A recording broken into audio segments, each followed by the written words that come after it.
এই মুহূর্তের সবথেকে বড় খবর আপনারা মিডিয়ায় দেখতেই পাচ্ছেন, সেটা হলো আমাদের কেন্দ্রীয় শিক্ষামন্ত্রী ধর্মেন্দ্র প্রধান তার ইস্তফাপত্র আমাদের প্রধানমন্ত্রীর কাছে পাঠিয়েছেন।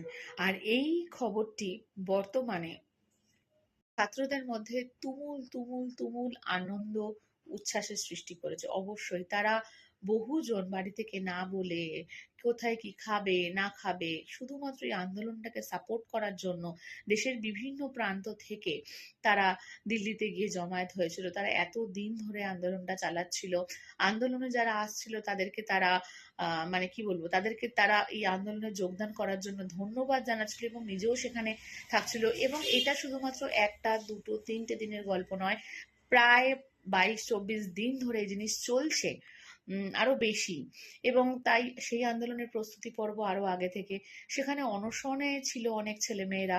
তারা মানে সবাই সবাই তাদের যে স্ট্রাগল, তাদের যে লড়াই, এবং জাস্ট দুদিন আগে পুলিশের যে বর্বর আক্রমণের সম্মুখীন তারা হয়েছিল, সেখানে যে রক্ত তারা ঝরিয়েছিল, সেখানে যে সাহসিকতা তারা দেখিয়েছিল, সেই সাহসিকতার জয় তারা পাচ্ছে। তো এই সব মিলিয়ে আমরা সত্যি সত্যিই খুশি।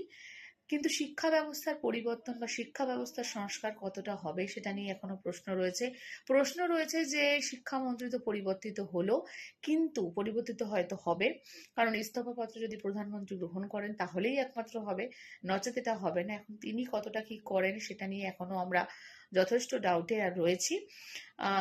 আমরা প্রত্যেকেই রয়েছি, কারণ আমরা যারা এই আন্দোলনকে সমর্থন করলাম, যারা ওখানে গিয়ে আন্দোলনকে সমর্থন জানালাম, যারা দেশব্যাপী এই আন্দোলনটাকে সমর্থন জানিয়ে বিভিন্ন জায়গায় আন্দোলন করলাম, প্রোটেস্ট করলাম, তারা সকলে চাই সেই উদ্দেশ্যগুলো সঠিকভাবে সম্পন্ন, মানে সঠিকভাবে সেই সমস্ত দাবিগুলো পূরণ হোক। সেটা হচ্ছে শিক্ষা ব্যবস্থার সঠিক সংস্কার এবং অ্যাকাউন্টেবিলিটি। ইয়েস, মন্ত্রী এবিসিডি যে কেউ হতে পারে, কিন্তু তার অ্যাকাউন্টেবিলিটি থাকবে, অর্থাৎ সে তার কাজের ব্যাপারে যথেষ্ট রেসপন্সিবল থাকবে। এবং এই ঘটনা, অর্থাৎ কোনো রকম পেপার লিক কিংবা শিক্ষায় কোনো রকম অব্যবস্থা যেন কোনোভাবেই কোনো ভবিষ্যৎ প্রজন্মের ভবিষ্যৎ মানে নষ্ট না করে, তার ফিউচারকে কোনোভাবে নষ্ট না করতে পারে, সেই বিষয়ে তাকে ভীষণভাবে ওয়াকিবহাল থাকতে হবে, রেসপন্সিবল থাকতে হবে। এটাই কিন্তু এই আন্দোলনের মূল লক্ষ্য।